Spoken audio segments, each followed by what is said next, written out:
Welcome to the Red Half of Sheffield's preview podcast. And yes, we have another one that will probably get our heads kicked in at the weekend against Newcastle. And from the Mischief of Magpies podcast, as you guys watching this can see, I am joined by Bill and Kevin from that podcast. Guys, how are you doing on this early Sunday morning? I'm so bitter at Kevin's branding. He's done such a nice job. It's all about the branding. I logged on early and I was like, I hope we're not doing this on YouTube. And Chad says, "Hey, we're going to do it on YouTube." And I said, "Oh, fuck." So I had to relocate the old camera here. Yeah. I chose to shower. I just have Newcastle. I just have Newcastle flags hanging all over the house. Just in every room. I've got Newcastle going, and then I've got Tulane going. Let's see what direction. Yeah. So nice. Yeah, not one lane, but two lane. Not one lane, but two lane. Exactly right. The dominant football power in the state of Louisiana. I don't know. There might be some fans down in Baton Rouge. There might be somebody 90 miles up the road who'd have a word about that. Yeah. This is not a two-lane podcast, is it? No, unfortunately, no. This is not the Green Wave podcast. This is the Red Half of Sheffield podcast, where we're going to inevitably preview probably another loss for Sheffield United coming up next weekend. So, guys, I will get into it. Sum up your guys' 1-0 win against Brentford yesterday. Full transparency, I did not watch a lick of football. I was on my way to watch the back-to-back national champions play. So I did not watch any football. So sum up, because I just from the snippets of highlights I saw 1-0 win yesterday. Go ahead and sum it up for me. Well, first of all, I just want to say it must have been a really long trip to Manchester if you were watching the Man City game. True that. But no, Bill, I'll take a stab at it. We basically completely forgot what happened in the game because it was a cluster and there were some ups and downs, and it was hard to take anything from the game. We won 1-0. We got 3 points. Outside of that, it was sort of a fog, so much so that Bill and I tried to record a podcast about it yesterday, and we lost it all somehow. It's just the and it didn't matter. It doesn't matter. So yeah, it was. We won. We got the goal on a penalty, which was a questionable call. After you look at it about 5 times, at least from a Newcastle perspective, it was the right call. I've seen a lot of stuff from our friends who are Brentford supporters in the U.S. who are not happy at all about that call. And that's the way the game went. I mean, there were some questionable decisions in both ways. The refereeing is something that all podcasts probably could talk about this season, and it was just more the same for this match. Yeah, Eddie Howe, after the match yesterday, described it as an ugly win, and that's exactly right. And for a club that has ambitions, ugly wins are very, very important. I mean, if you take those 3 points and you haven't played particularly well, and the club that you played against set up well against you, and somehow you ended up with those points, like that's a good outcome. Now, the thing that I will say, so Kevin is rightfully dismissive of our game yesterday, and I do think it's fair enough. We did not allow Brentford to have more than a couple of quarter chances. Brentford was either going to draw the match or they were going to lose, and those were the 2 outcomes that were available. So the fact that we won seems just. The way we won does not seem just. Yeah, that's fair. But I mean, as you said, a win is a win. 3 points more on the board gives you guys 6 points. So a little bit of a slow start out of the blocks for Newcastle. You know, you're not setting the world on fire per se, like you guys probably had hoped. I certainly had you guys, I think at the beginning of the season, I had you come in second. I love you. Hold on. I said third and Kevin lauged at me. I said fifth. I mean, certainly coming off of the back of certainly a great season for Newcastle last season. What are your guys' thoughts on the sluggish start out the gates for Newcastle this year?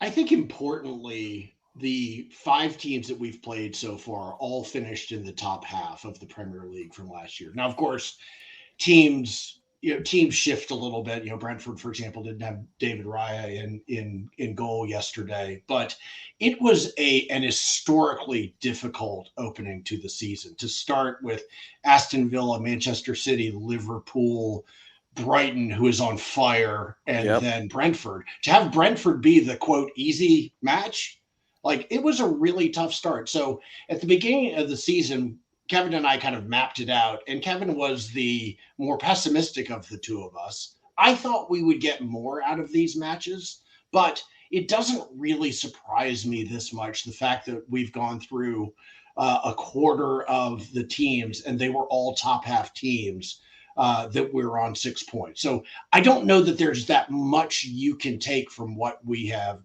done so far.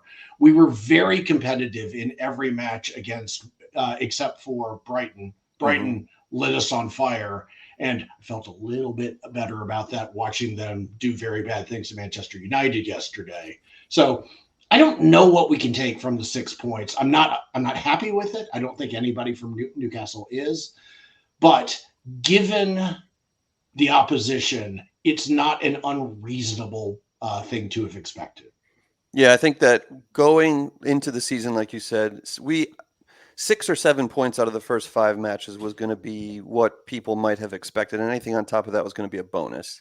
Secretly, I think everybody was hoping for that bonus. The bonus would come through because, and frankly, like Bill said, I mean, we should have gotten all 3 against Liverpool. We were 1-0 up in the 85th minute. We played Manchester City for 100 minutes, and they were struggling to keep the ball out of their own goal at the end of the game. We got smoked by Brighton, like you said. So, I mean, we wish we would have gotten something out of one of those 3 games, but we didn't. And at this point, what you can look back on is say that, yes, the quality of the matches, the quality of the performances was there. So it's nothing to really, looking forward, it's nothing to concern ourselves about, other than the fact that now the rubber hits the road and we really do need 3 points from a lot of these matches moving forward to kind of make up that slack that we lost at the beginning of the season. Yeah, and you touch on a very touchy subject for many United fans, especially coming off of the disaster that it was, whatever you want to call yesterday. The refs in the late. I think this is our 3rd game out of the last 4, because the Everton was a draw and we should have won it in the 90th minute. So you could say the last 4 games. Yesterday, losing in 145, 50 minutes, however long we played that damn game. Hold up, Chad. Honestly. Hold up. The game is still playing. I don't know if you know this. I was going to say, I should probably put my headset down and go. And there's probably, it's got to be 18 1 now. Tons up 9-1. Tottenham, because, I mean, Christ, every time you turn around, they were, let's add another 10 minutes on. Right. And then the losing in the 88th minute against Man City, losing in the 89th minute against Nottingham Forest. So, yeah, it's all going to hell in a handbag. But it is what it is. There's no way about it. I mean, your manager doesn't agree with that. Your manager is just furious about what's been going on, and he's been speaking his piece. Yeah, I love that so much. It's one of those deals where we're not going to get the rub of the green when it comes to officials, especially in this league. Mm-hmm. We know we are the minnows in this league, and it doesn't matter any way you cut it. We're going to struggle, and for most parts, like Man City, like Spurs, when we play Liverpool, I'm sure even when we probably play you guys, the edge is going to sway so much into the bigger team in this situation. And us, of course, we're the smaller team. So it's always going to be an uphill battle. It's just going to be those challenges that should go Sheffield United's way, but get just waved on. And then the fouls that'll happen for Newcastle that'll get called back for a free kick or perhaps even a yellow card, but Newcastle do the same thing to United, and it's either played on or it's not a foul. And it is what it is. I mean, we're all going to bitch and complain about the referees. I mean, it's any way you cut it. But I just wish in what Heckingbottom I'm alluding to in the post-match press conference, just going in the referees, this was one of the biggest things. It's like we are already coming in this knowing we're going to have to climb this 10-mile high mountain. The fact that the refs just don't give us a skosh of anything, not to mention we don't get penalty. We haven't had a penalty in almost a year. It's coming up on about a year, even in the back half of the championship season last year. And I don't see us getting too many because, frankly, our players don't know how to take a foul in this league because apparently if you just go blow on somebody, they could just flip over 17,000 times. It's a red card. We're down to 7 guys somehow. We get like 5 guys in the box for like hockey, where there's hockey penalties, and so we got to keep them. Where it's like I don't know. There's a power play that comes in it. I don't know. Chad, I'm gonna call a personal preference real quick, and both of us are gonna refer to our teams as United for the rest of the time. Right. So it's United versus United this weekend. Well, at least we know there really are actually 2 Uniteds in England. That's good to know. That we got them both here on this podcast at the same time. Yes, it is. West Ham just called and said, hey, we're here too. It will sound funny coming from a Newcastle United fan because last year we were the club that everyone pointed to and said they are time wasting, right? And I am not unsympathetic to getting rid of some of the cynical time wasting in matches. Yeah. I think, as Kevin and I have said, we aren't showing up to watch our teams not play. Yeah. Right. So there is a reality that if you are going after time wasting, you are probably going after a little bit the club that is the weaker side on the field. Exactly.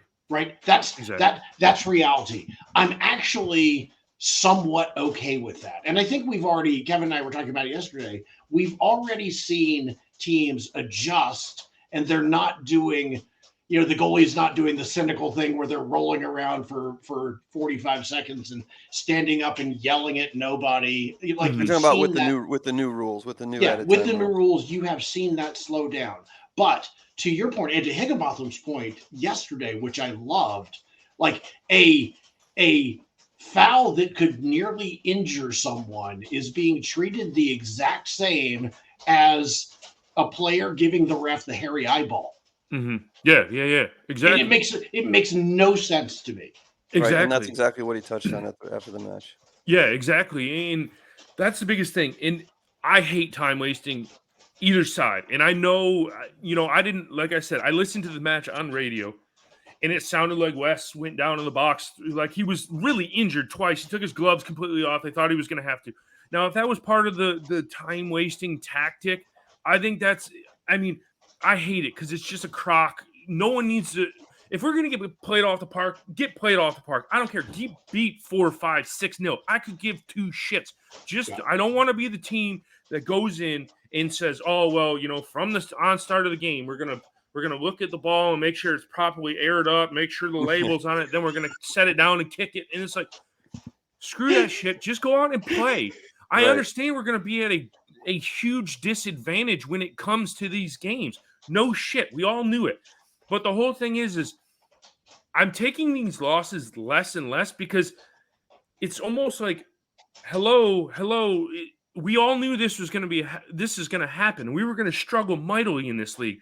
We could have did a Forest and bought 25 different players and brought them all through the door, and we were still going to struggle. It's not like we're going to snap our fingers and all of a sudden finish 9th like we did 4 years ago when we were in this league the first time of asking. What a season that was. Yeah. We caught lightning in a bottle, played a formation no one knew, and then COVID came in and we came back and we sucked a bag of ass after lockdown. So and then we tried to play the same exact way and struggled the next season. Yeah, so I guess the thing I would say is that Sheffield United came in, and you're right. They and Luton have both done the exact opposite of what Nottingham Forest did last year. And for Nottingham Forest, they survived by the skin of their teeth. Right. Yeah, I happen to think that Cooper did a really good job and they got better as the season went on.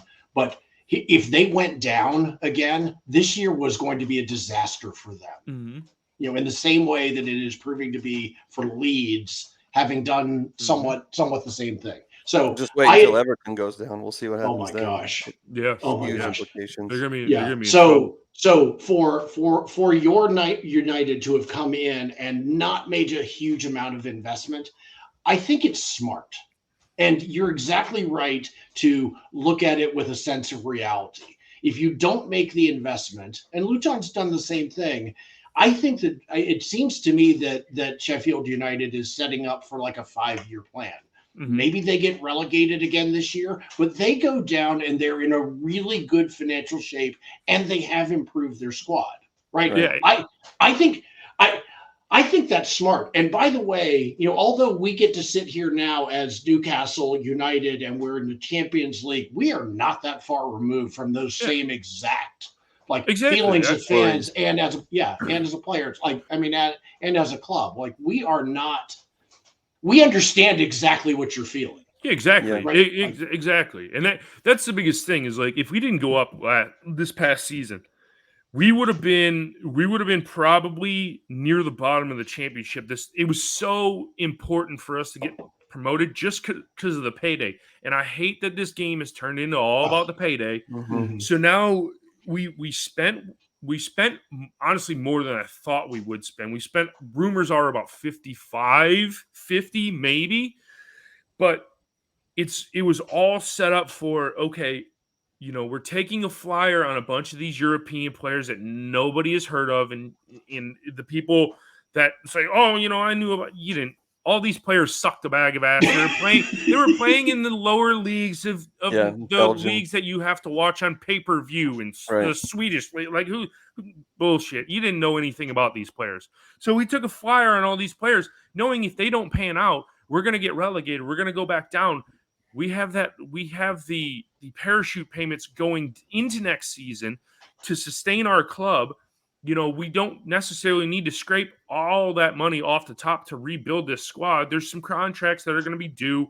It's going to be a little bit of squad turnover, and then we're going to add a few pieces, and we'll go again. Obviously, now people are tying us to the Norwich model of going up and going down, going up and going down, being the ultimate yo-yo club. And I think until we get the club sold, because we've been up for sale for almost a year now, until we get another buyer that wants to dump money into this team to make it sustainable in this league, that's all we're going to do. Now we might go down and not go necessarily back up. It might be a couple of years before we come back up, but I think over the next 5 years we're going to be up and down, up and down, up and down. And it is what it is. That's the life of a supporter of Sheffield United. You're not going to have $1 billion owners knocking down the door to get into Sheffield United. We've had mystery buyers and all that, but it's all hearsay, and none of it came out to be true. And everybody, if it did come out, they didn't have a pot to piss in our window to throw it out. I think you got to be careful what you wish for anyway, because Everton just went through a purchase and their new buyers came in, and it's like, okay, so we have new owners. Great. Those new owners also have 4 other clubs, and one of those clubs is being protested by the supporters for not investing. So, they've wanted this owner that they had for a few years now invested more than any other club in the past, 5 or 6 years or whatever it was. That one summer he came in, he just bought everything that moved. So when you're a club like Sheffield United, when Newcastle was in the championship, I actually enjoyed that season just as much or more as a lot of the Premier League seasons that we've been 100%. In. And sometimes you just got to ask yourself, is Premier League actually what you want? If you're a yo-yo club, theoretically, called a yo-yo club, look at it as a bonus by going up into the Premier League. Some people might not even want to be in the Premier League because the championship is more fun to watch. It's more competitive. It's more real for people like us. And as long as you can find it on TV and be able to enjoy it, I think it's actually better in many, many ways. And there's now with the money that's going into the Premier League, Newcastle's one of these clubs that it used to be a top 4, then it was a top 5. Now it's about a top 8, top 9. And that first class of clubs is differentiating themselves so much from the rest of the league that the bottom teams are all getting closer as well. And we saw last season, it was historic how close it was at the bottom of the table.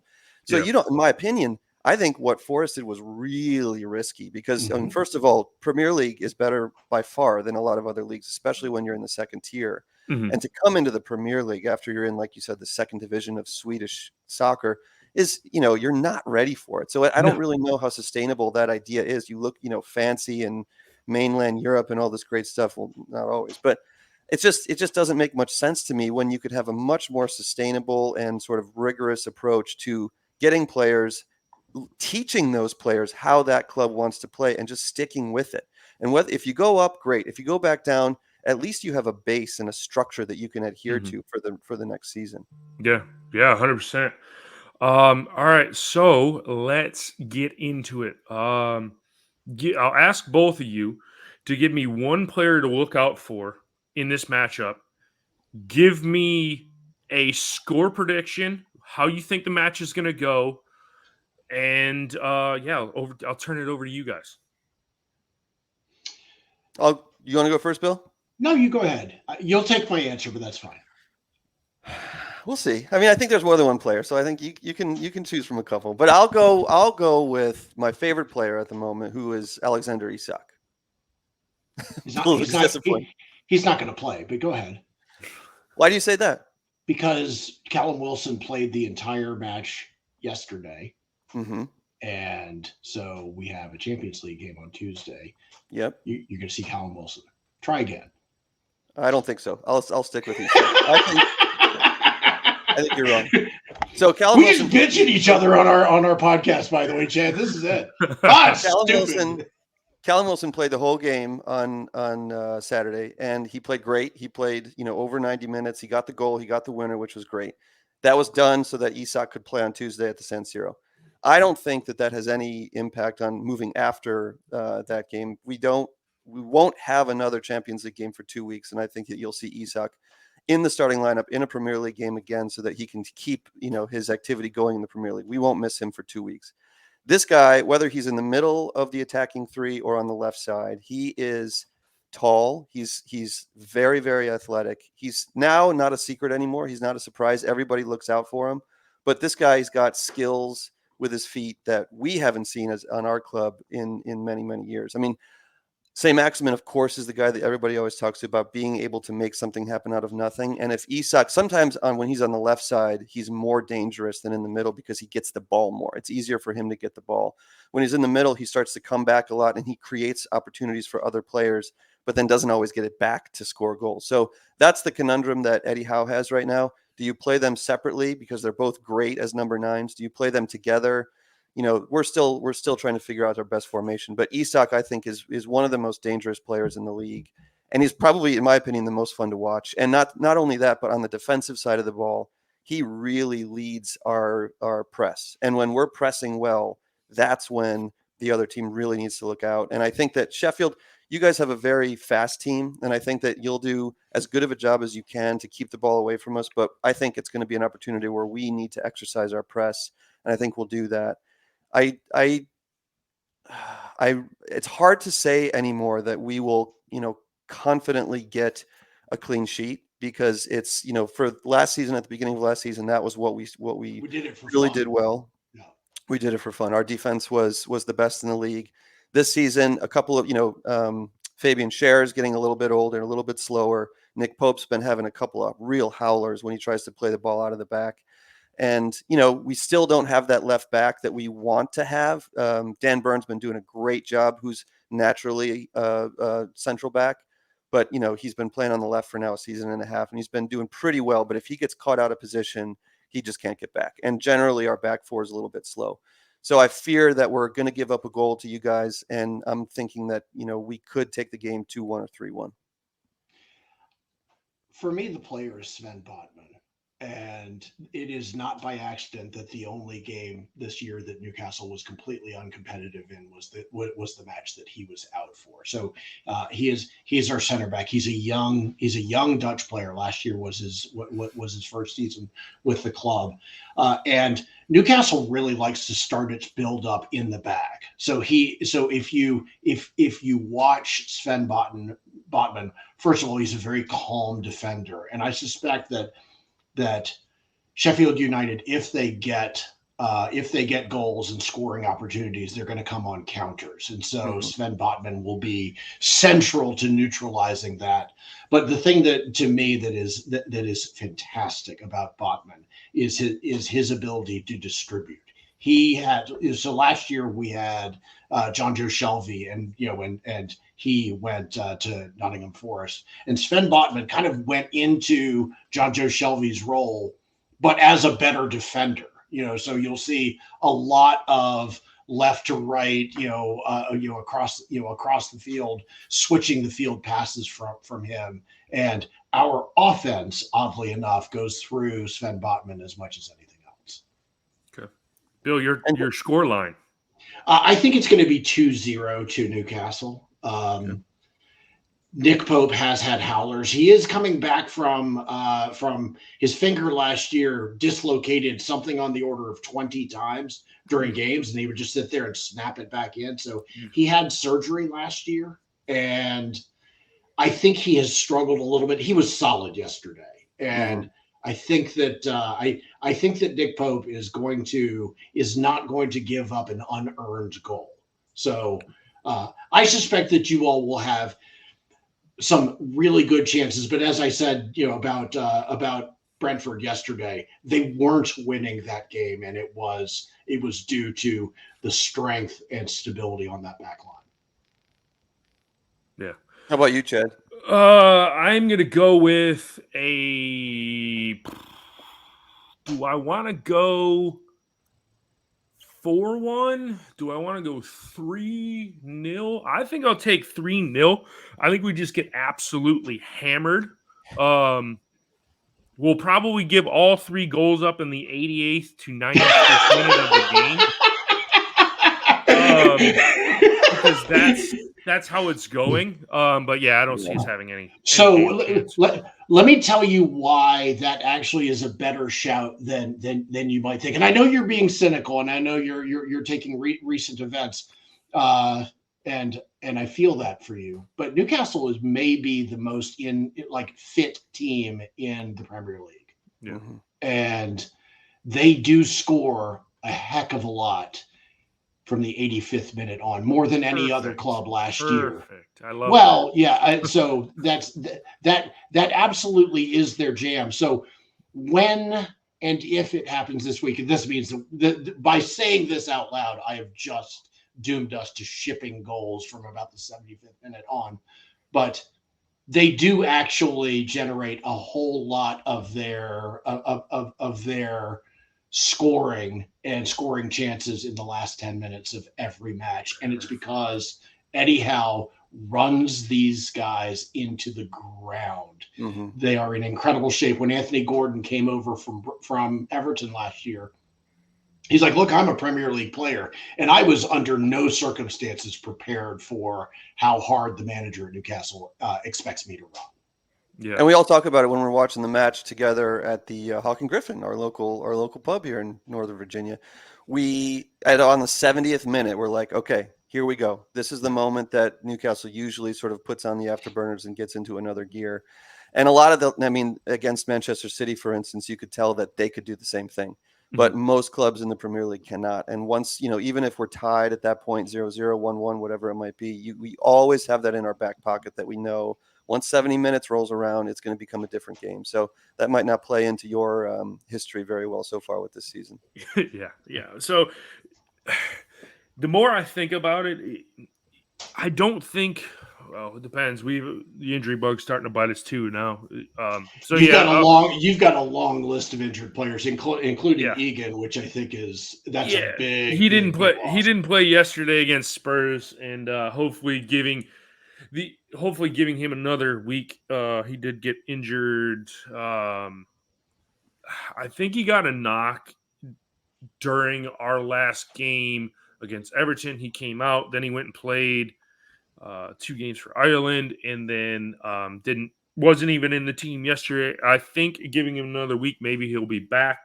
The one thing I'm hoping you guys do have a midweek game, but albeit this game is Sunday, not Saturday. It might have played into our hands and might have got a goal, but no, I'll go 3-0.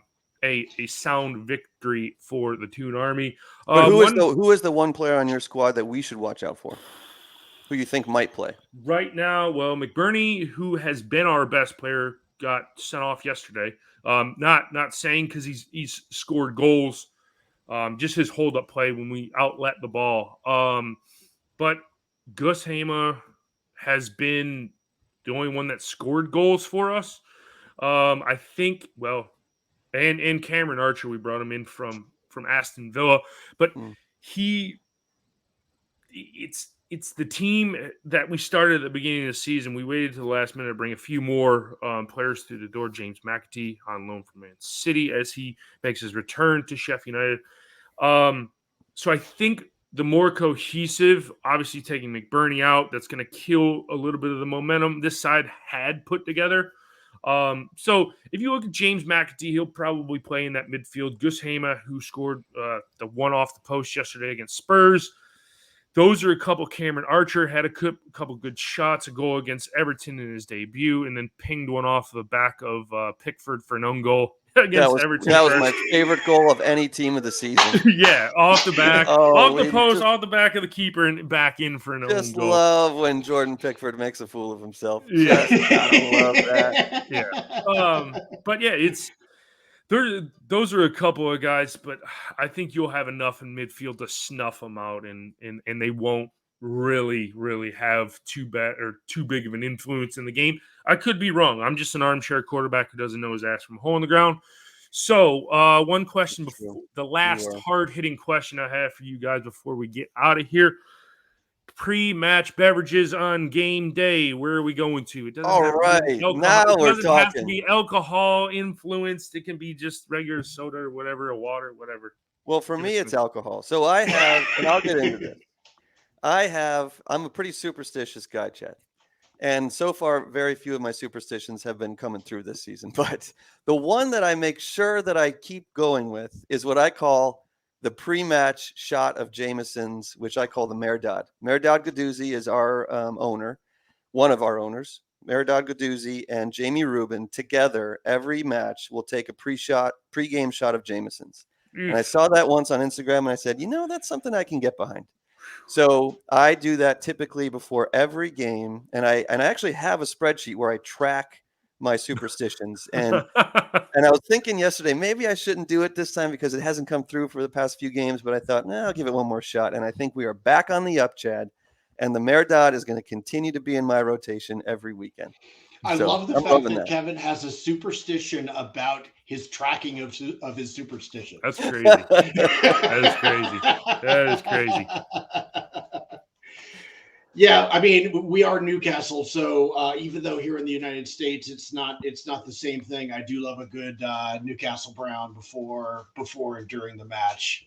Ours in this country are made by Lagunitas and not the Newcastle Brewing Company, so that is a shame, and the English people among us would call it a travesty or worse, but it is. Honestly, the real Newcastle Brown and the American is like chalk and cheese. Isn't it, Bill? What did you say?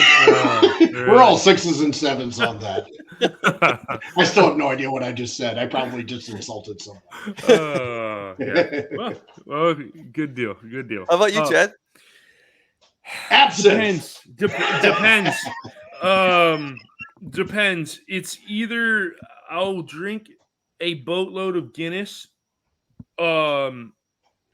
If it was available over here in the States, which it is sadly not, Carling. I mean everybody, it's piss water.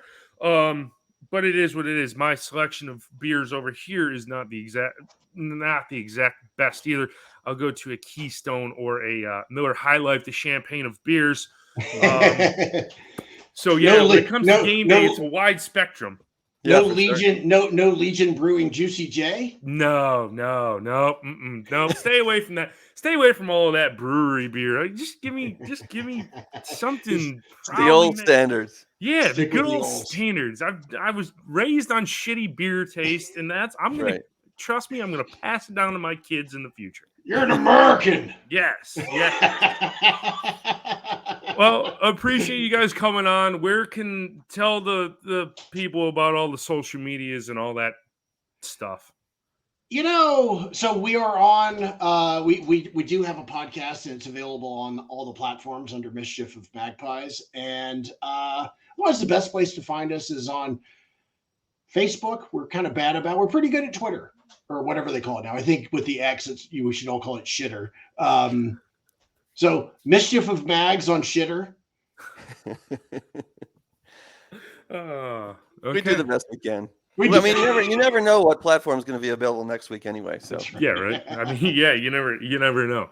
Yeah. So until the late kickoff on Sunday it's Sunday 11:30 a.m. kickoff over here Eastern Standard Time. The late kickoff over in England Sunday afternoon. I will leave you guys with this: up the blades.